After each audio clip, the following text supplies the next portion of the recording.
এই যে পালং শাক এগুলো নিয়ে যাব, আরো কিছু সবজি নিয়ে যাব, নিয়ে আজকে খিচুড়ি বানাবো। দেখতে থাকুন আর আমার সাথে থাকুন কিভাবে আমি বানাই। খিচুড়ি বানিয়ে দেখাবো। তো তার প্রথমে আমি বাগান থেকে কিছু সবজি তুলে নিয়ে যাব। এই যে বাগান, এখান থেকে কিছু সবজি নিয়ে গিয়ে আপনাদের বানিয়ে দেখাবো। এই যে বাগান থেকে সবজি তুলে নিয়ে এসে গেছি। এই যে পালং শাক নিয়ে এসেছি, গাজর, বিনস, এগুলো দিয়ে আজকে খিচুড়ি বানাবো। সাথে নতুন আলু নিয়েছি। তো প্রথমে আমি সবজিগুলো কেটে নেব।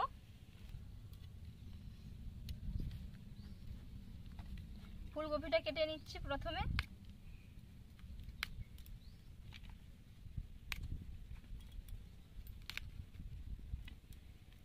সবজিগুলো বাগান থেকে তুলে আমি ধুয়ে নিয়েছি। কালকে রাত্রে প্রচুর বৃষ্টি হয়েছিল, আমার রান্নাঘরটাও বৃষ্টিতে ভিজে গেছে।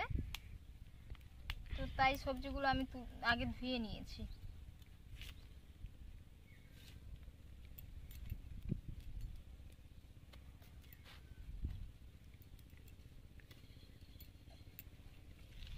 এবার শাকগুলো কেটে নেব। পালং শাক,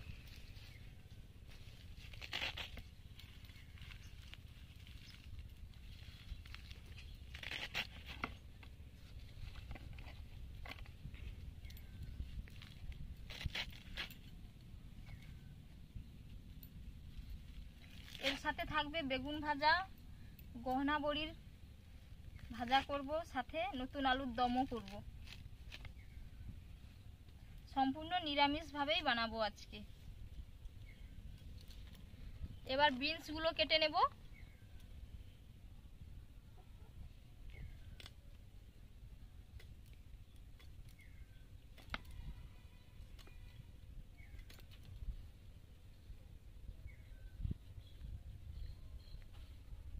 একবারে টাটকা সবজিগুলো।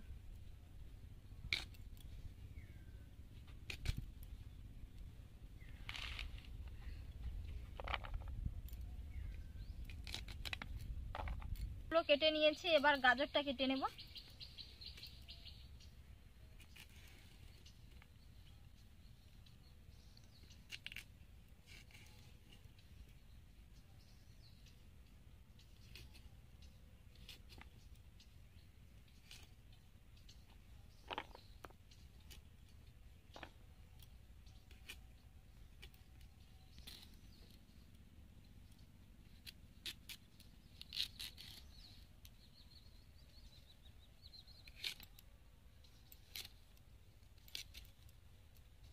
গাজরগুলো কেটে নিয়েছি, আদাগুলোরও খোসা ছাড়িয়ে নিয়েছি, আর বেগুন ভাজার জন্য বেগুনগুলো কেটে নিয়েছি। সাথে আলুগুলো কেটে নেব। আলুগুলো ভালো করে ধুয়ে পরিষ্কার করে নিয়েছি, যেহেতু এগুলো নতুন আলু।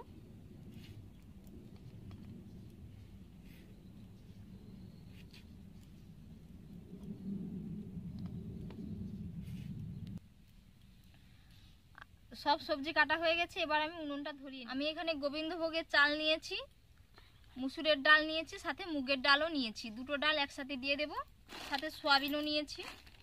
সব রকম সবজি দিয়েই আজকে খিচুড়িটা বানাবো। উনুন ধরিয়ে নিয়েছি। তো শুকনো খোলায় কিছু বাদাম ভেজে নেব, চীনা বাদাম। বাদামগুলো ভাজা হয়ে গেছে, তুলে নেব।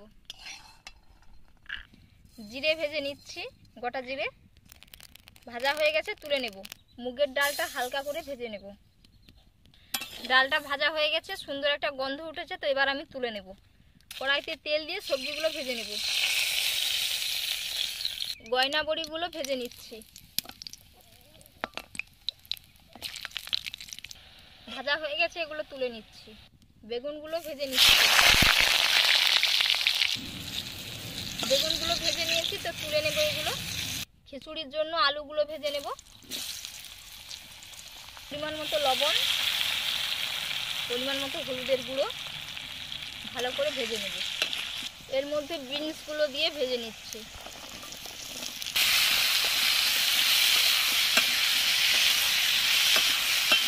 ভেজে নিয়েছি, তুলে নেব। কপিগুলো ভেজে নেব। ভাজা হয়ে গেছে, এগুলো তুলে নিচ্ছি। চালগুলো ধুয়ে নিয়েছি, হাঁড়ির মধ্যে দিয়ে দিচ্ছি। হাঁড়ির জলটা গরম হয়ে গেছে। দুটো ডাল একসাথে ধুয়ে নিয়েছি, তো হাঁড়ির মধ্যে দিয়ে দেব। সাথে মটরশুঁটি দিয়ে দিচ্ছি, ভেজে রাখা সবজিগুলো দিয়ে দিচ্ছি,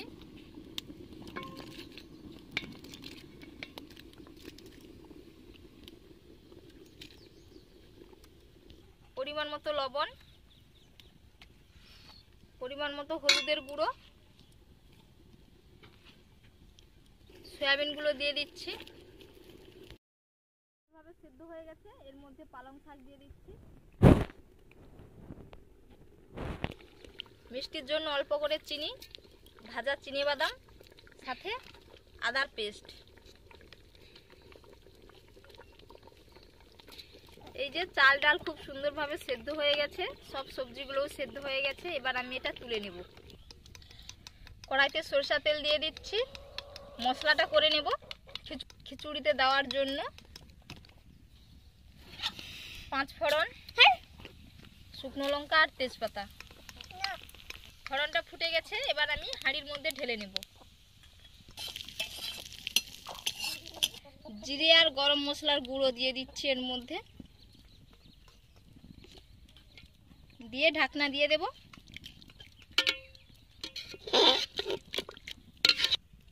নতুন আলুর দমের জন্য আমি আলুগুলো ধুয়ে পরিষ্কার করে নিয়েছি, খোসা ছাড়িয়ে নিয়েছি। এবার এগুলো সেদ্ধ করে নেব লবণ দিয়ে।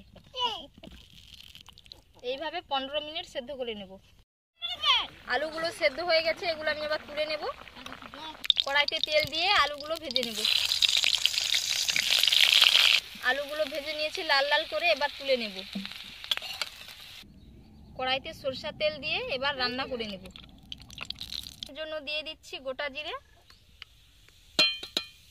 তেজপাতা, অল্প পরিমাণের হিং, লঙ্কার গুঁড়ো, কাজু, পোস্ত, টমেটোর পেস্ট দিয়ে দিচ্ছি এর মধ্যে।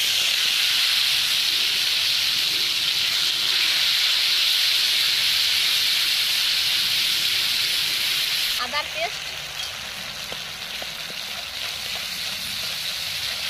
হলুদের গুঁড়ো, ফেটানো টক দই, কড়াইশুঁটি,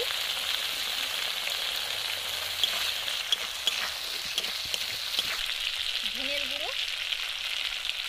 মশলাটা ভালো করে কষে নেব। মশলাটা খুব সুন্দরভাবে কষানো হয়ে গেছে, তেলও রিলিজ হয়ে গেছে। এবার ভেজে রাখা আলুগুলো এর মধ্যে দিয়ে দিচ্ছি। সুন্দরভাবে কষানো হয়ে গেছে, এবার আমি মশলার জল দিয়ে দিচ্ছি এর মধ্যে। পরিমাণ মতো লবণ, 2টো কাঁচা লঙ্কা, ফুটতে দেব। 4 থেকে 5 মিনিট ফুটে গেলে নামিয়ে নেব। অল্প করে চিনি, উপর থেকে ধনে পাতা কুচি, গরম মশলার গুঁড়ো, অল্প করে ঘি দিয়ে দেব। অল্প করে ঘি দিয়ে দিচ্ছি। এই যে রান্নাটা খুব সুন্দরভাবে গ্রেভি গ্রেভি হয়ে গেছে, তো এবার আমি এটা নামিয়ে নেব। এই যে সব রান্নাগুলো কমপ্লিট হয়ে গেছে, এবার আমি এদেরকে দিয়ে, এরা খেয়ে বলবে কেমন হয়েছে।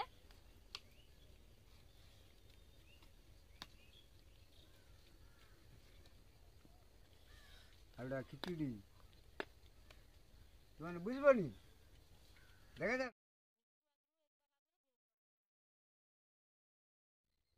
কেমন হয়েছে। ভালো বন্ধুরা, আজকের রেসিপিটা যদি আপনাদের ভালো লেগে থাকে অবশ্যই আপনারা বাড়িতে একবার এইভাবে বানিয়ে খাবেন। খেতে খুবই অসাধারণ মজার একটা রেসিপি।